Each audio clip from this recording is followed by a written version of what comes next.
Alors voilà, on va attaquer la section pinceau. C'est surtout là, moi, à mon avis, quelque chose qui est très important pour un peintre. C'est-à-dire que pour peindre, il faut des bons pinceaux tout simplement. Moi, ça a vraiment amélioré ma qualité de peinture en très peu de temps. Donc voilà, je vais vous expliquer ce que j'utilise moi comme pinceau, comment je l'ai choisi. Rien de nouveau encore une fois, c'est tout déjà écrit sur les livres comme le grand livre de la figurine. Voilà. Juste avant, je disais donc, n'oubliez pas faire un petit tour sur Putty Paints. Voilà. Putty Paints, c'est ce site-là. On arrive sur la galerie avec de super figurines.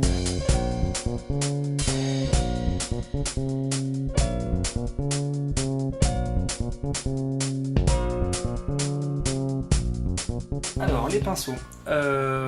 Beaucoup de questions. Qu'est-ce qu'on utilise comme pinceau? Il y a pas mal de pinceaux, pas mal de marques, mais au final on se retrouve toujours avec les mêmes pinceaux pratiquement. Vous les avez souvent vus, ce sont les pinceaux noirs avec des bouts orange. Ce sont des Raphaël, voilà, des Kolinsky.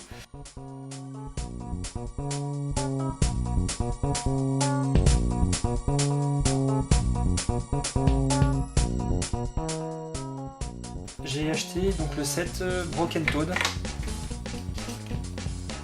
Voilà. Et sur ce set, il y avait 4 pinceaux si ma mémoire est bonne. Je pensais en avoir 5, mais je crois qu'il n'y en avait que 4 finalement. Et ça fait presque 1 an et demi que je les ai. Alors attendez, je vais essayer de trouver une bonne image. Je sais pas si vous voyez bien. Donc c'est, moi j'ai un taille 0 Raphaël Kolinsky 8404. 8404, c'est la catégorie de pinceau. S'il y en a qui ont plus d'informations là-dessus, vous pouvez m'éclairer effectivement. J'en avais d'autres, des Kolinsky, voilà, qui ont été aussi bien maltraités dans les débuts. Donc voilà, c'est pas très cher comme pinceau, ça coûte entre 7 et 8 euros sur internet, parfois un peu plus, mais bon voilà.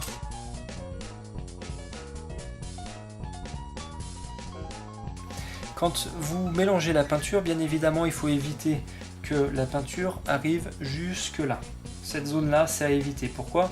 Parce qu'à l'intérieur des poils, les pigments vont rester. La première fois, ça va pas se voir, et ensuite, ça va commencer à faire un pinceau en chou-fleur. D'accord? Les pigments vont écarter les poils.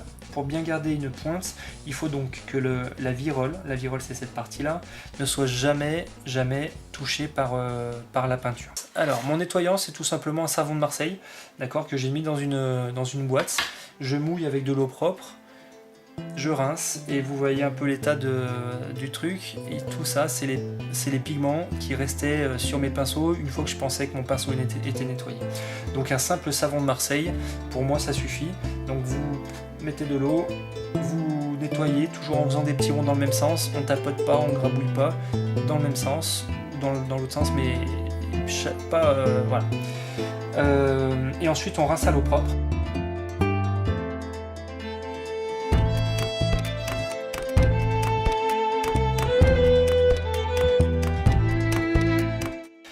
Ensuite, il y a un petit accessoire qui est important, c'est le petit tuyau, le petit bout de plastique qui va vous permettre de garder, si vous faites tomber votre pinceau, la pointe n'est pas abîmée, la pointe reste. Il y a plusieurs techniques, on va dire, pour ranger les pinceaux. Certains disent tête en haut. Tête en haut, pourquoi? Parce que l'eau s'évapore, donc tout va partir par le haut. Certains disent tête en bas parce que l'eau coule. Donc voilà, moi j'estime qu'il n'y a pas beaucoup d'eau après que j'ai récupéré la pointe de mon pinceau, donc je les mets tête en bas, parfois comme ça, tête à l'horizontale. Voilà, pour moi je fais pas trop attention à ça. Essayez de garder, essayez de chercher. Moi j'ai dit tête en bas, mais certains diront tête en haut. Voilà. Autre conseil, ne pas peindre les zones fraîchement collées. On l'oublie assez souvent, mais j'ai quelques pinceaux qui sont passés à la découpe, parce qu'une fois qu'on a collé un socle, on vient tout de suite peindre les pieds, ou on vient peindre, voilà, on pense que c'est sec, ça l'est pas. Les poils se collent et c'est dommage. Bien évidemment, il ne faut pas brutaliser le pinceau. Quand je dis brutaliser, c'est tapoter, faire gauche-droite, faire des brossages à sec dans tous les sens. Ah oui, bah là du coup maintenant c'est l'heure de ma blague, donc c'est la blague pourrie que tout le monde attend. On parlait de pinceau, du coup c'est voilà, c'est un pinceau qui peignait beaucoup, tous les poils étaient heureux, et un jour on l'a mis de côté, on l'a délaissé, et les poils étaient plus bien.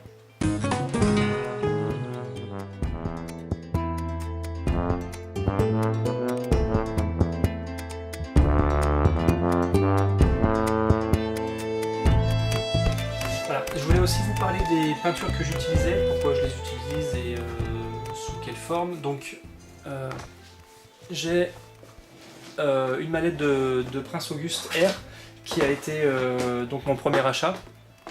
Dedans beaucoup de teintes, la peinture est assez liquide et assez satinée.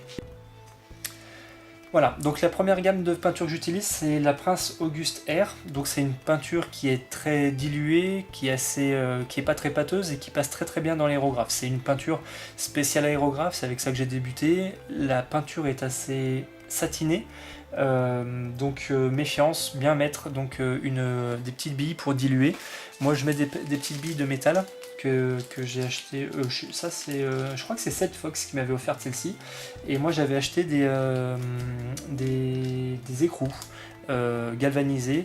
Alors attention, faites attention de ne pas faire rouiller vos écrous, vous achetez bien des écrous qui ne rouillent pas ou des billes qui ne rouillent pas, pour éviter que les peaux deviennent de couleur du coup marron, rouille, etc. J'utilise la peinture P3 pour le jaune et pour le blanc. Le pot du blanc a reçu un petit peu, je l'ai transféré dans une pipette, mais donc c'est même pas du blanc que j'utilisais, c'était du Menot White Highlights. C'est pas du blanc, c'est du blanc cassé, blanc un peu jaune. Ça se rapproche beaucoup du blanc, j'utilise très peu de blanc pur. Voilà, donc pour revenir à ces peintures-là, elles sont assez mates et elles sont assez couvrantes, notamment le jaune, qui, suivant certaines marques, peut laisser à désirer. Celui-là, très satisfait.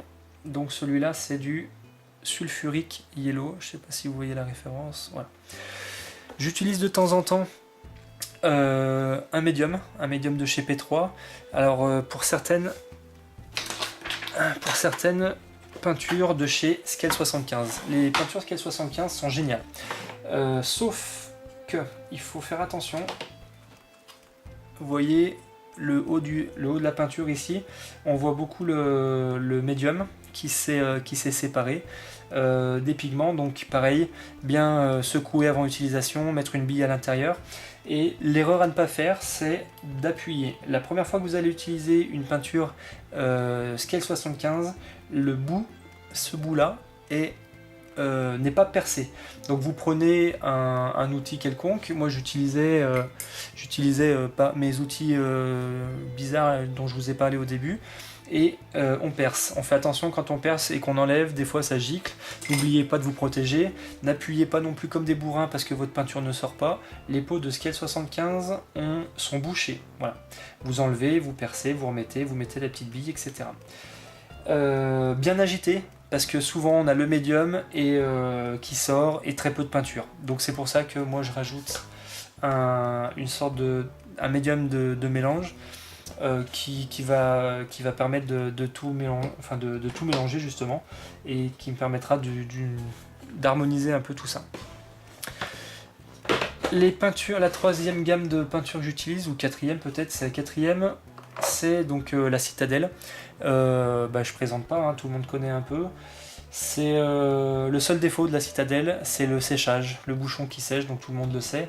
Certains transfèrent leur peinture Citadelle dans des pots comme ceci. Moi je l'ai pas fait, j'estime que je les utilise pas encore assez pour pouvoir les transférer. Ça c'est une des premières marques que j'ai acheté aussi. Pour Zombicide, j'avais acheté du verre et puis c'est parti un peu en sucette, j'ai acheté un peu de tout. J'ai pas énormément de pots. Voilà, j'ai ça, c'est pas énorme comparé à certains peintres. Sachant que dedans j'ai des jus. Alors par contre, les encres Citadelle, je les conseille pour peindre rapidement, ça on en reparlera. Ça vous fait une teinte et des volumes très marqués tout de suite. il faut arriver à peu près à s'en servir, mais pour les socles, j'utilise que ça. Moi, j'utilise les socles que ça. Les figurines de jeu, j'utilise aussi de temps en temps. Voilà. Il y a des teintes que j'utilise beaucoup aussi. Le bleu Temple Guard Blue et le vert, le Mood Green. Voilà. J'utilise ces teintes-là parce que je les retrouve pas trop ailleurs. J'ai pas trop cherché, vous me direz, mais je pense qu'elles me conviennent. Donc voilà. Voilà, donc on en a fini aujourd'hui sur la présentation générale de mon atelier, de ce que j'utilise comme matériel. Je vais très rapidement me mettre aux autres vidéos. Donc la prochaine vidéo, c'est la préparation d'une figurine. Encore une fois, rien de nouveau, ça sera juste, je vous montre le matériel que j'utilise, comment je le fais, et comment on arrive à ce résultat-là. Donc ça, c'est la figurine de Outrage. Et on se servira certainement de ce modèle-là pour peindre rapidement. Voilà, allez, à bientôt.